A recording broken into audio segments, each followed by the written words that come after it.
¿Dónde está mi autocaravana? Grité como un loco en cuanto vi el terreno vacío frente a mi casa, el lugar donde había estado aparcada. La que había comprado con casi 10 años de ahorro, restaurado durante 7 meses con mis propias manos y que atesoraba como la última promesa que le hice a mi difunta esposa, ahora no era más que un trozo de hierba aplastada. En ese momento, mi hijo salió de la casa. En su mano llevaba la llave de repuesto que le había confiado hacía solo 3 días. Me miró fijamente a los ojos. Luego, sin dudarlo un instante, dijo, la vendí. Daniele necesitaba $20,000 para lanzar su negocio de joyería. Pensé que lo entenderías. Sentí que el corazón se me paraba. Acababa de vender lo único que aún conservaba, el último sueño que su madre y yo habíamos compartido, el sueño que había protegido durante casi una década, todo por $20,000. Lo que no sabía era que, en ese preciso instante, había perdido algo que valía mucho más. Me llamo Walter Rex. Tengo 71 años y durante 35 años di clases de taller en un instituto público a las afueras de Savannah, Georgia. Sé construir cosas. Sé arreglar cosas. Lo que no sabía hasta aquella tarde de domingo era lo rápido que una persona a la que has criado puede destrozar algo con una sola frase. Sinceramente, si me hubieras dicho una semana antes que mi propio hijo haría algo así, no te habría creído. Eso es lo que todavía me impacta, para serte sincero. No el dinero, sino la incredulidad. Hace 6 años, mi esposa Louise murió de ELA, lenta, cruel, de esas enfermedades que te quitan a la persona pedazo a pedazo para que tengas tiempo de llorarla mientras aún está sentada frente a ti. Antes de que enfermara, solíamos extender un atlas de carreteras de papel sobre esa misma mesa y marcar con un círculo los lugares que jurábamos que visitaríamos cuando me jubilara. La Ruta 66, las montañas humeantes, la costa del Pacífico al atardecer, todos esos lugares que la gente solo ve en las revistas. Llegó la jubilación. Louise no llegó a vivirla conmigo. Durante casi 10 años, fui ahorrando dinero en silencio. Nada de camioneta nueva, nada de vacaciones. Cada dólar que me sobraba iba a un sobre que simplemente etiqueté como el viaje. Mis vecinos se rieron cuando finalmente compré una Itasca de 22 años en lugar de algo más nuevo y reluciente. No lo entendían. Esa vieja máquina no era una compra. Era una promesa que le estaba cumpliendo a una mujer que ya no estaba para verla cumplida. Pasé 7 meses restaurándola yo mismo. Neumáticos nuevos, frenos nuevos, paneles solares que conecté los sábados por la tarde con grasa bajo las uñas, como en mis viejos tiempos en el aula. Guardaba la taza de café desconchada de Louise en el armario encima del fregadero, su colcha en la cama, su fotografía sujeta con pinzas sobre la mesita del comedor para que siguiera viajando a su manera. Todas las noches, después de cenar, me subía y me sentaba al volante, a veces durante 1 hora, imaginando el camino que tenía por delante. 3 días antes de que todo se derrumbara, conduje hasta Charleston para la reunión de exalumnos, un fin de semana de café malo y chistes aún peores con hombres que solían dirigir el taller de carpintería y el taller mecánico, justo al lado del mío. Antes de irme, le di la llave de repuesto de mi casa a mi hijo, Marcus. Solo vigila la casa, le dije. Él respondió, no hay problema, papá. No tenía ni idea de que esas 4 palabras me costarían todo. Cuando volví a entrar en mi entrada ese domingo, algo me pareció extraño incluso antes de comprender qué era. El aparcamiento de grava estaba vacío. Me dije a mí mismo que había aparcado en la parte de atrás antes de irme. No lo había hecho. Revisé detrás del cobertizo. Nada. El pánico me recorrió la espalda antes de que pudiera asimilarlo. Corrí adentro. Televisión, muebles, fotografías de Louise, todo intacto. Solo faltaba una cosa en toda mi vida. Llamé a Marcus. Silencio en la línea primero, luego, estaré allí en 10 minutos. Apareció con su esposa, Daniele, bajando de su camioneta con gafas de sol enormes, llevando un bolso de diseñador que nunca antes había visto. Marcus no me miraba. Finalmente, lo dijo. Lo vendí. Las palabras cayeron como un puñetazo en el pecho. ¿Qué dijiste?, dije. Mi esposa necesitaba $20,000 para lanzar su línea de joyería, dijo, como si eso explicara algo. Daniele se cruzó de brazos. Llevo un año hablando de esto, dijo. Es solo una vieja caravana. Es una autocaravana, dije. Es lo único que me queda de los sueños de tu madre. Como sea, dijo ella. Marcus se frotó la nuca como solía hacerlo cuando tenía 12 años y lo pillaron mintiendo sobre sus deberes. Papá, ni siquiera la estabas usando, dijo. Estuve fuera 3 días, dije. ¿Sobrevivirás?, dijo. Si yo hubiera estado en su lugar, viendo la cara de mi padre romperse así, no sé si habría podido decir lo que dijo a continuación y vivir conmigo mismo después. Pero lo dijo de todos modos. Necesitábamos el dinero, me dijo. No, dije en voz baja. Tú lo querías. Ninguno de los dos respondió. Los vecinos ya estaban mirando por las cortinas. Nadie dijo una palabra. De alguna manera, el silencio era peor que si hubiéramos gritado. Entré en el garaje sin decir una palabra más. Marcus me siguió, diciendo, vamos, papá, como si yo fuera el irracional. Abrí mi vieja caja de herramientas y encontré la pequeña libreta de espiral donde había anotado todos los recibos de la restauración de aquella autocaravana, 10 años de ahorros, 7 meses de trabajo y cientos de noches tranquilas. Durante unos 2 segundos, su rostro se suavizó. Entonces Daniele gritó desde fuera que llegaban tarde a algo, y su expresión volvió a endurecerse. La vida sigue, dijo, y se marcharon. Me quedé sola en aquel garaje hasta que se puso el sol. Para entonces ya no estaba enfadada. Solo me sentía vacía. La casa me parecía enorme, demasiado silenciosa, demasiado quieta.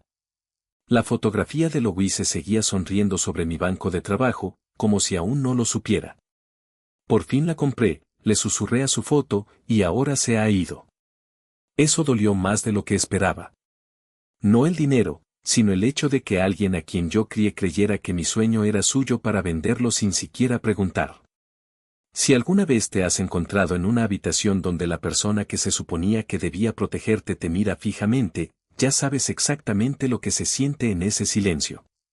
No ruge. Simplemente se posa sobre tu pecho.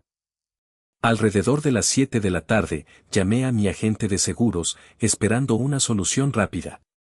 Me dijo que, dado que Marcus tenía acceso legítimo a la casa y a los documentos que había dentro, esto podría convertirse en un asunto civil en lugar de un simple caso de robo. Entonces llamé a la policía. El agente fue amable, paciente, inútil. Si su hijo tenía permiso para estar en la propiedad, dijo con cuidado, esto podría tener que pasar por un abogado. Abogado, policía, asunto civil, ninguna de esas palabras tenía cabida en mi jubilación. A las 8:17 de esa noche, sonó mi teléfono. El identificador de llamadas mostraba el nombre de un concesionario del que nunca había oído hablar, Low Country Coach Traders. Casi dejé que saltara al buzón de voz. En cambio, contesté. Soy Walter, dije. Señor Ricks, dijo una voz nerviosa, mi nombre es Aaron. Soy el gerente de ventas. Llamo por su autocaravana. Se me revolvió el estómago. Lo sé, dije. Hubo una larga pausa. Señor, dijo, bajando la voz casi a un susurro, dejó algo dentro. Fruncí el ceño. Vacié la autocaravana antes de mi viaje, le dije. No debería haber quedado nada ahí. Estaba escondido, dijo. Escondido, repetí. Creo que tiene que venir, dijo. No recuerdo el trayecto hasta ese concesionario. Recuerdo que mis nudillos se ponían blancos sobre el volante. Cada semáforo en rojo parecía interminable. La voz de Aaron resonaba en mi cabeza, dejaste algo dentro, y no tenía ningún sentido para mí. El concesionario estaba justo al lado de la carretera, a las afueras del pueblo, escondido detrás de una hilera de lotes de camiones usados, con las luces de la sala de exposición ya atenuadas por la hora de cierre. Aaron me recibió en la puerta antes incluso de que apagara el motor. Parecía más joven de lo que me lo había imaginado, de unos 30 y tantos años, bien arreglado y claramente incómodo consigo mismo. Señor Rix, dijo, lo siento mucho. ¿Puedo ver mi autocaravana?, pregunté. Todavía no, respondió. Hay algo que debería ver primero. Me condujo a través de un taller donde mi autocaravana estaba bajo luces fluorescentes. Volver a verla casi me para el corazón. El pequeño colibrí de cerámica de Louise seguía colgado junto a la ventanilla del conductor. Los paneles solares que yo mismo había instalado brillaban bajo las luces del taller. Estaba exactamente como la había dejado. Apoyé la mano contra la puerta del conductor antes de poder contenerme. Lo siento, le susurré, como si pudiera oírme. Dos mecánicos estaban cerca de la parte trasera. Uno de ellos, un hombre mayor con barba gris, se acercó. ¿Tú, Walter?, preguntó. Asentí.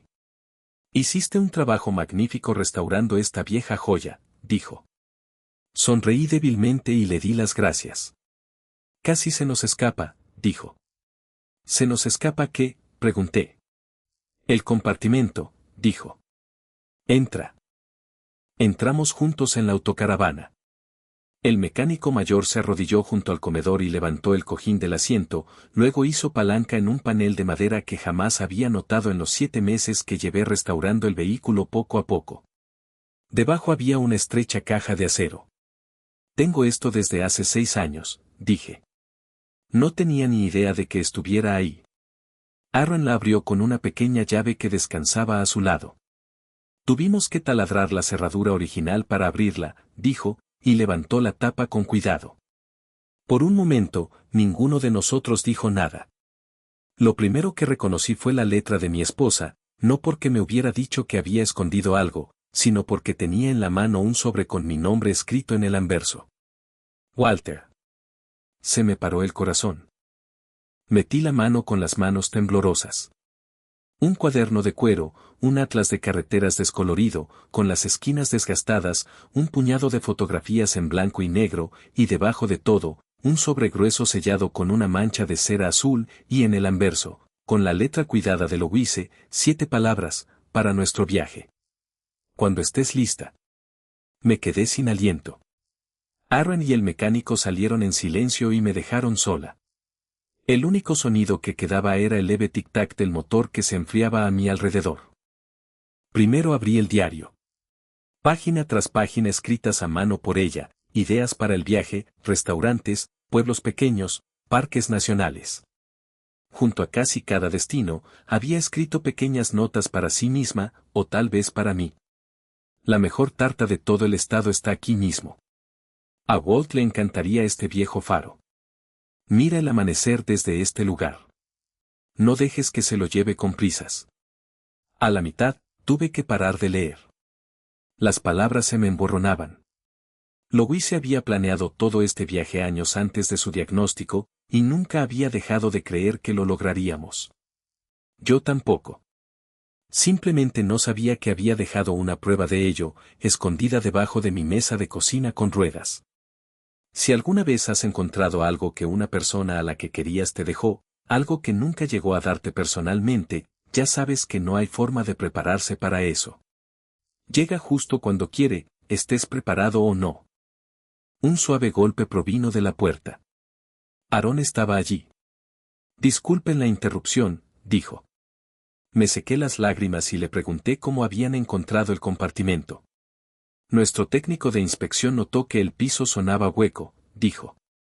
Creemos que el dueño anterior lo construyó hace años. Luego encontramos esto, y miró hacia el diario que tenía en mi regazo, supusimos que pertenecían a alguien que amaba esta autocaravana. Tienes razón, dije. ¿Puedo preguntarte algo?, dije. ¿Por qué el comprador no se lo llevó y se fue? Porque una vez que encontramos ese compartimento, dijo, tuvimos que detener todo. La ley estatal nos obliga a reportar cualquier objeto personal dejado en un vehículo antes de poder finalizar una venta. Entonces el papeleo no está terminado, dije. No lo está, dijo. El comprador no ha tomado posesión oficialmente. Por primera vez desde la confesión de Marcus, sentí algo más que dolor. pequeño, frágil. Entonces Aaron dijo, hay algo más, señor Hendricks. Su hijo no figuraba como propietario legal en el título. Parpadeé mirándolo. No, dije. No, señor. Todo lo que tenemos en nuestros archivos muestra que el título le pertenecía únicamente a usted. Ese soy yo, dije. Exacto, dijo. Presentó lo que parecía ser su firma en los documentos de venta. Nunca firmé nada, dije. Su rostro se puso serio. Esperaba que dijera eso, dijo. Un escalofrío me recorrió el cuerpo. Falsificación. La palabra se instaló en mi pecho como una piedra. Mi hijo no solo había traicionado mi confianza. Podría haber cometido un delito. No quiero que lo arresten, le dije a Aaron. Lo entiendo, dijo con suavidad. Pero tenemos que proteger a todos los involucrados, incluido el comprador. Está furioso, comprensiblemente. Dio un depósito. Hemos congelado toda la transacción mientras se resuelve esto. Entonces sigue siendo mío, dije. Por nuestra parte, sí, dijo Aaron. Cerré los ojos allí mismo, en el asiento del conductor, y por primera vez en todo el día, me permití respirar de verdad. A la mañana siguiente, me senté frente a una abogada llamada Diane Whitfield, una mujer que había dedicado casi 30 años a desenredar este tipo de líos familiares. Escuchó sin interrumpir, tomó notas con atención y, cuando terminé, cerró su libreta y me miró fijamente. Walter, no quiero venganza, le dije antes de que pudiera preguntar. Solo quiero recuperar mi autocaravana. Creo que la recuperarás, dijo. ¿Y Marcus? Eso depende de lo que decidas hacer a continuación, respondió.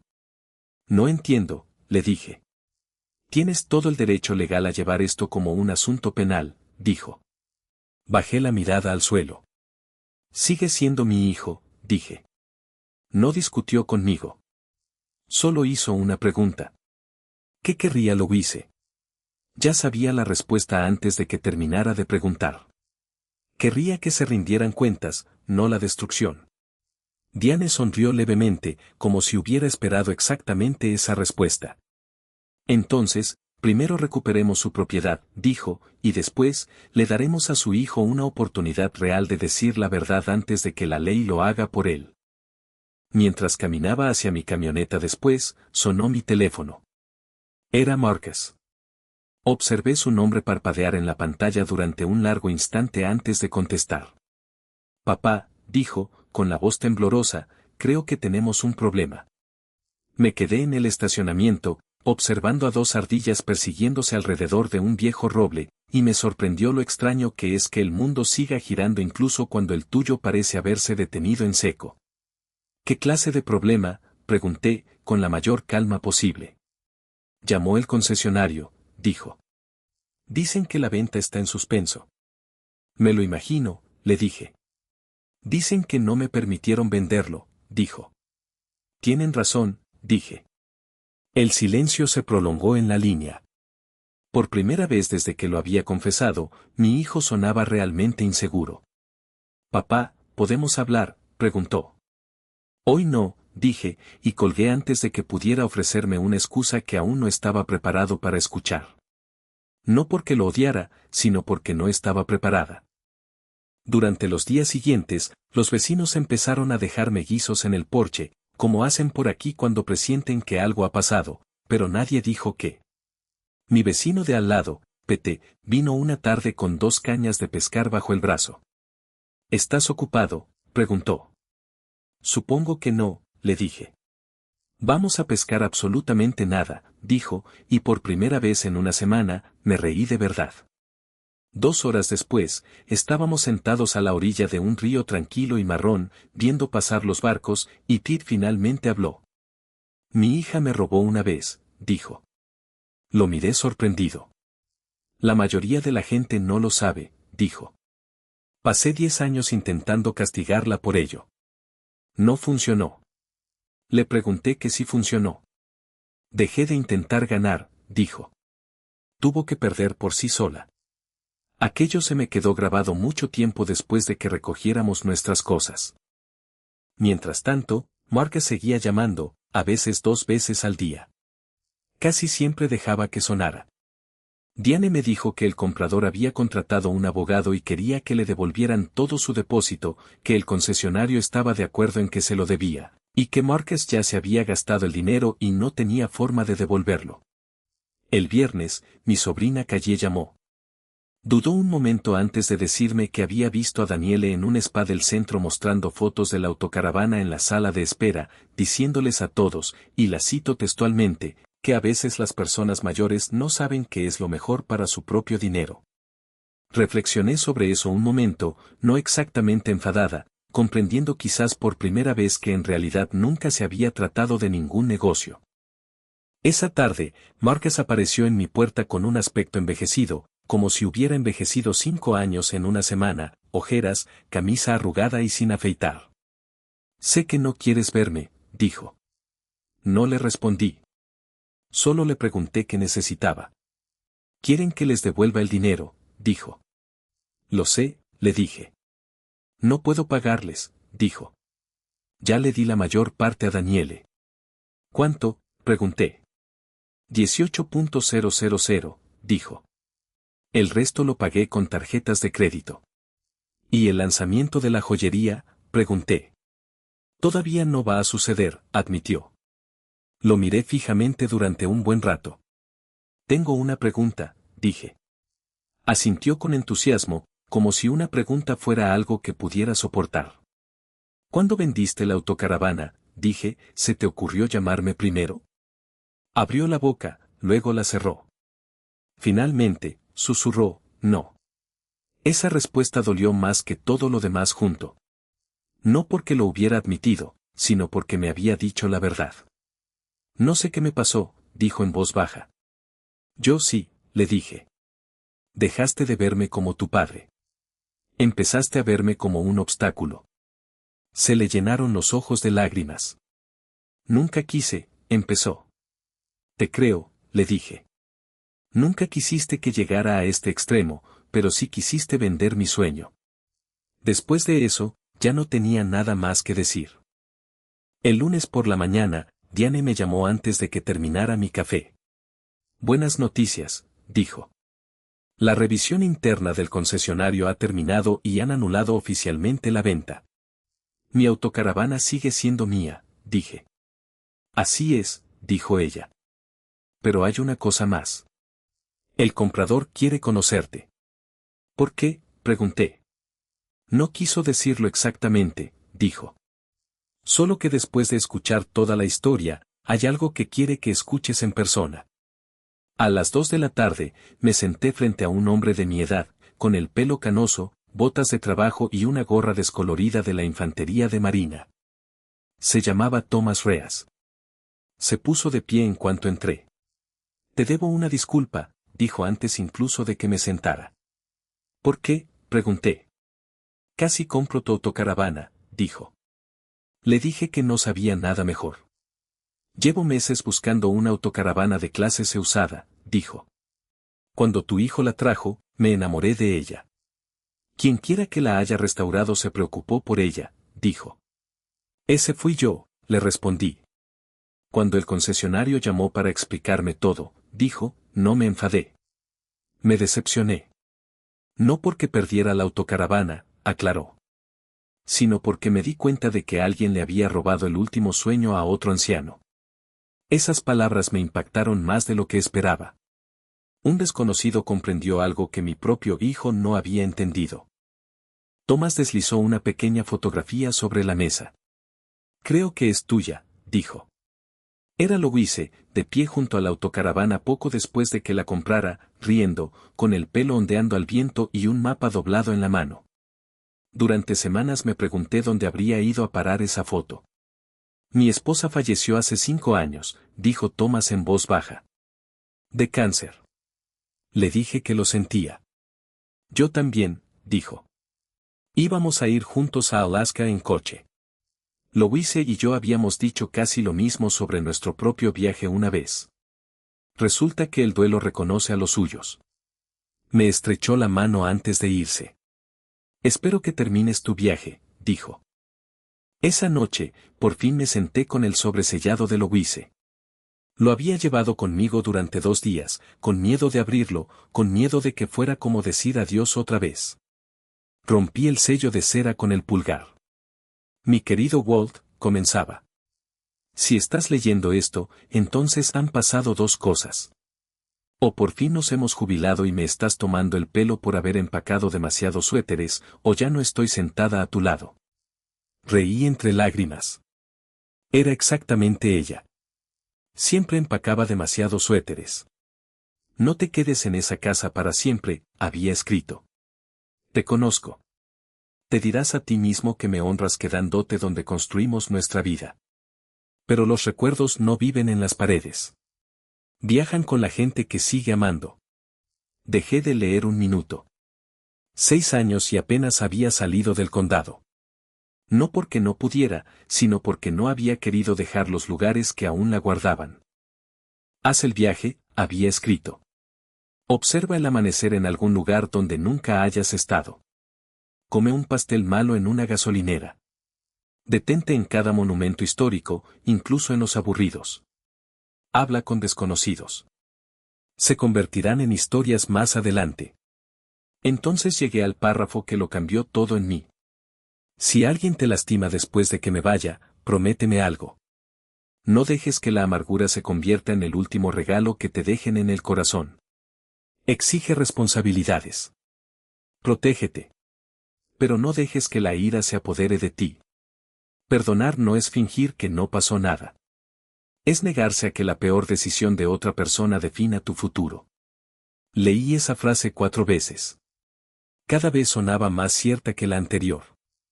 La última página contenía solo un breve párrafo. Cuando finalmente estés en la carretera, háblame de vez en cuando. No te responderé como antes, pero creo que sabrás que te escucho. Doblé la carta con cuidado. Por primera vez desde la confesión de Marcus, ya no me sentía consumida por la traición. En ese momento extrañé a mi esposa más que nunca, pero a la vez me sentí más cerca de ella que en años. Si alguna vez has perdido a alguien que te dejó una parte de sí mismo justo cuando más la necesitabas, sabes que para eso tampoco hay forma de prepararse. Simplemente te encuentra. A la mañana siguiente, Marcus volvió a llamar. ¿Puedo ir?, preguntó. ¿Por qué?, pregunté. Necesito contarte algo, dijo. Daniele me mintió. ¿Sobre qué?, pregunté. Sobre el lanzamiento de la joyería, dijo. Nunca fue real. Ni siquiera hubo un plan de negocios. Sentí que se me encogía el estómago otra vez. ¿Qué pasó con el dinero?, pregunté. Se lo di, dijo. Confiaba en ella. Creo que se lo gastó. Todo. La imagen se estaba volviendo muy clara. Esto nunca fue un negocio. Nunca lo había sido. Solo había sido un deseo. Antes de colgar, Marcus hizo una pregunta más, en voz baja y pequeña. Si estuvieras en mi lugar, dijo, luchando por responder, ¿hay alguna manera de arreglar esto? Miré la carta de Louise, que seguía sobre la mesa de la cocina. No empiezas preguntando cómo arreglar el dinero, le dije. Empiezas por arreglar al hombre que pensó que robarle a su propio padre era aceptable. La línea se quedó en silencio. Por primera vez, creí que realmente me había escuchado. Durante varios días después de eso, no llamó para nada. Luego Diane llamó para dar una actualización. Todo está resuelto, dijo. ¿Puedes traerlo a casa?, pregunté. ¿Puedo? Puedes, dijo. Pero hay una cosa más. Daniele fue ella misma al concesionario, exigiendo que le devolvieran el dinero del depósito. Le dijeron que la venta había sido anulada. No estaba contenta con eso. Amenazó con demandar a todos los involucrados.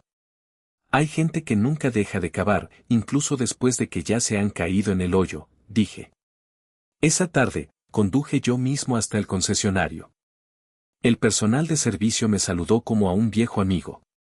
Te dije que volvería por ella, gritó uno de los mecánicos, dando una palmadita al costado de la autocaravana. Aaron se acercó con una carpeta gruesa, me hizo firmar el papeleo final y luego me entregó mis llaves. Bienvenido a casa, dijo. Me subí al asiento del conductor. Todo olía exactamente como lo había dejado. La colcha de Louise seguía sobre la cama, su taza de café guardada en el armario y su fotografía intacta sobre la mesita. Apoyé ambas manos en el volante y susurré, voy para allá, pero no hoy. Quería que el primer kilómetro de este viaje comenzara con el corazón en paz, sin la carga de asuntos pendientes. Cuando llegué a mi entrada, la camioneta de Márquez ya estaba estacionada afuera. Él estaba sentado solo en mi porche. Sin Daniele. Escuché que la recuperaste, dijo mientras bajaba. Sí, le dije. Se ve bien, dijo. Siempre se veía bien, respondí. Ninguno de los dos se movió por un segundo. Entonces lo dijo sin rodeos. Se fue. Empacó sus cosas esta mañana y se fue, dijo, y rió amargamente una vez. Supongo que no le fui de mucha utilidad sin $20,000. El humor no tuvo gracia. Parecía agotado. No físicamente, sino de otra manera. Entra, le dije. Nos sentamos en la misma mesa de la cocina donde había admitido por primera vez lo que había hecho. El silencio entre nosotros se sentía diferente esta vez. Antes, había estado lleno de su arrogancia. Ahora tenía algo más parecido a la vergüenza. Y la vergüenza, he aprendido, al menos es honesta. Encontré los extractos bancarios, dijo, mirando fijamente su café. ¿El lanzamiento? Pregunté. Nunca lo reservé, nunca fue real, dijo. Trasladó la mayor parte del dinero a una cuenta propia. 17.000, el resto lo gastó en ropa, joyas, un fin de semana con sus amigas. Vendí tu sueño, dijo, por bolsos. Ningún padre quiere oír a su hijo decir eso. Ningún padre quiere que sea verdad. Metió la mano en su chaqueta y dejó un pequeño sobre la mesa. Mi anillo de bodas, dijo. Lo estoy vendiendo. Mi motocicleta también. Mi barco, mi reloj. Les estoy devolviendo el dinero a todos, dijo. Al concesionario, el depósito del comprador, las tarjetas. Probablemente me llevará años. Pero ya empecé. Por primera vez en semanas, vi al chico que crié sentado frente a mí. No porque hubiera arreglado nada todavía, sino porque finalmente había dejado de buscar atajos. Hay algo más que debería saber, dijo. No fue solo idea de Daniele. Yo me quejé primero, admitió. ¿De qué?, pregunté. Dinero, dijo. Todos los de nuestra edad parecían tener más. Miró alrededor de mi modesta cocina. Nunca te importaron esas cosas, dijo. Sí, le dije. Solo me importaban las correctas. Daniele dijo, continuó, tu padre está sentado en esa vieja caravana. Ni siquiera se enterará. Debería haberme marchado en ese mismo instante, dijo. En cambio, quería una respuesta fácil. Así que me convertí exactamente en el tipo de hombre en el que siempre juré que nunca me convertiría. Esas palabras dolieron, pero fueron sinceras. Y la sinceridad duele menos que las bonitas mentiras, que al final acaban por doler. Me levanté y fui a la sala, regresé con una vieja foto del estante. Marcus, a los 8 años, con un uniforme de liga infantil demasiado grande, sin dientes delanteros, sosteniendo un trofeo de participación como si hubiera ganado la Serie Mundial. Se la di. ¿Te acuerdas de esto?, pregunté. Sonrió levemente. Nunca te perdiste un partido, dijo. Intentaba no hacerlo, le dije. Trabajabas de noche, dijo. Aún así venía, dije. ¿Sabes qué es lo que más recuerdo?, preguntó. Negué con la cabeza. Después de cada partido, dijo, me llevabas a tomar un helado. Me reí. Siempre pedías chocolate, dije. Y tú siempre pedías vainilla, dijo. Tu madre odiaba la vainilla, le dije. Lo sé, dijo. Y ambos nos reímos por primera vez en lo que parecieron meses. Entonces hizo algo que no esperaba. Se levantó, rodeó la mesa y me abrazó. No un abrazo rápido y rígido de hombre adulto. Se aferró a la misma forma que cuando era niño, esperando junto a la ventana cada vez que mi camioneta llegaba a la entrada. Lo siento, papá, dijo con la voz quebrada. No solo vendí la autocaravana. Vendí todas las lecciones que intentaste enseñarme. Lo sé, dije. Las olvidaste. Le dije que lo elegí, me corrigió. No puedo pedirte que me perdones, dijo. No, no me lo he ganado. Pero quiero hacerlo, y dedicaré el tiempo que sea necesario a demostrar que soy diferente. Creí que lo decía en serio. Si realmente podría cumplirlo, solo el tiempo lo diría. Una semana después, Diane llamó por última vez. Todo está oficialmente resuelto, dijo. No hay más problemas legales. Llevo casi 30 años ejerciendo la abogacía, añadió. He visto familias destrozadas por mucho menos que esto. Miré por la ventana mientras hablaba. Márquez estaba en la entrada cambiando el aceite de mi autocaravana sin que se lo pidiera. Se engrasó los brazos. Levantó la vista y me saludó con la mano. Le devolví el saludo. Espero que no desperdicie esta segunda oportunidad, dijo Diane antes de colgar. Yo también, le dije. Llegó el otoño y mi entrada lucía diferente a como había lucido en años. No porque hubiera comprado nada nuevo, sino porque cada sábado por la mañana, antes incluso de terminar mi primera taza de café, Márquez ya estaba allí. Nunca aparecía con las manos vacías. Una semana eran fusibles de repuesto, la siguiente limpiaparabrisas nuevos, luego mangueras nuevas para la tubería de agua. Nada era caro. Ese nunca fue el objetivo. Él aparecía constantemente sin que se lo pidiera y sin esperar ni una sola palabra de elogio. Eso es algo que el dinero simplemente no puede recuperar una vez que se ha ido. Una mañana fresca, salió de debajo de la autocaravana, con la cara manchada de grasa. Creo que esa es la última fuga, dijo. Lo has dicho 3 sábados seguidos, le dije. Lo sé, respondió. Pero esta vez lo digo en serio. Las autocaravanas viejas siempre tienen una sorpresa más, le dije. Supongo que eso también es cierto para las familias, dijo. Y lo miré y me di cuenta de que ya no estaba bromeando. Finalmente comprendió que la confianza no se recupera con una sola disculpa sincera. Se reconstruye día a día, con honestidad. Una tarde, mientras pulíamos el espejo juntos, me preguntó, ¿por qué no me hiciste arrestar, papá? Seguí limpiando el cromo unos segundos antes de responder. Porque la cárcel solo te habría enseñado a resentirme, dije. ¿Qué querías enseñarme en su lugar?, preguntó. Responsabilidad, le dije. Merezco consecuencias, dijo. Las tuviste, dije. Perdiste tu matrimonio. Perdiste algo más importante que eso también, le dije. ¿Qué?, preguntó. Lo miré a los ojos. Te perdiste a ti mismo. Bajó la cabeza. Lo sé, dijo en voz baja. Un mes después, llegó un pequeño cheque de reembolso del seguro por reparaciones menores que el concesionario había hecho mientras mi autocaravana estaba allí. No era mucho, solo lo suficiente para cubrir el combustible de un viaje largo. Louise siempre decía que el universo tiene un sentido del tiempo peculiar. Quizás también tenía razón en eso. Esa noche, extendí el viejo atlas de carreteras de papel sobre la mesa del comedor, del de verdad, no la pantalla del teléfono. Marqué con un círculo los lugares con los que habíamos soñado durante años, las Smokies, Nashville, Nuevo México, el Gran Cañón, Yellowstone, y luego de regreso al este a través de los estados del norte hacia casa. Casi 10.000 millas en total. Casi podía oír a Louise riéndose a mi lado. Estás intentando ver medio país en un solo viaje otra vez, ¿verdad?, habría dicho. Quizás sí. 2 días antes de mi partida, Márquez pasó con una pequeña caja de cartón. Encontré esto limpiando el ático, dijo. Dentro había docenas de fotos antiguas.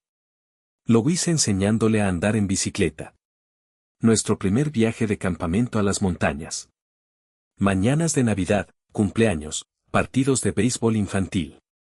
Una me llamó la atención. Louise, de pie junto a una señal de carretera en algún lugar del oeste. ¿Cuándo fue esto?, pregunté.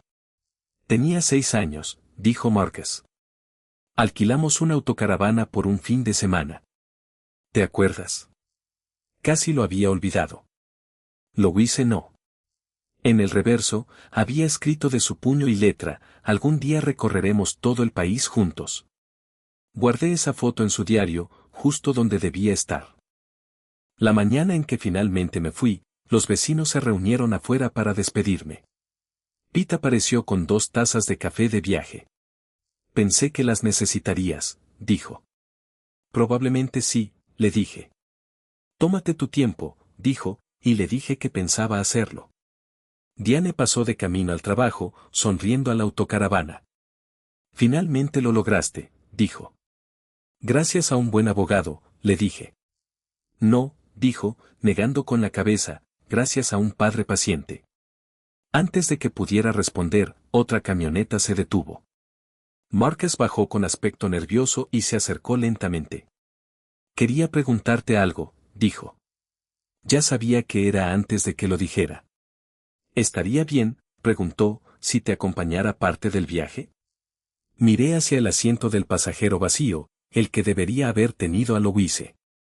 Luego volví a mirar a mi hijo. ¿Cuánto tiempo?, pregunté. Solo unos días, dijo. ¿Dónde?, pregunté. Dijo el nombre del primer tramo de carretera que Louise había marcado con tinta roja años atrás. Tu madre siempre quiso que vieras esa carretera, le dije. Lo encontré en una página de su diario, respondió, con los ojos llenos de lágrimas. Prepara una maleta, le dije, y su rostro se iluminó como cuando tenía 10 años. Me abrazó antes de que pudiera cambiar de opinión. 3 días después, en algún punto de esa misma carretera marcada con círculos rojos, nos detuvimos para ver la puesta de sol. El viejo motor tic-tacaba y se enfriaba con la brisa vespertina. Es hermoso, dijo. Me alegro de haber venido, añadió después de un rato. Algún día, dijo, me gustaría traer a mis hijos aquí.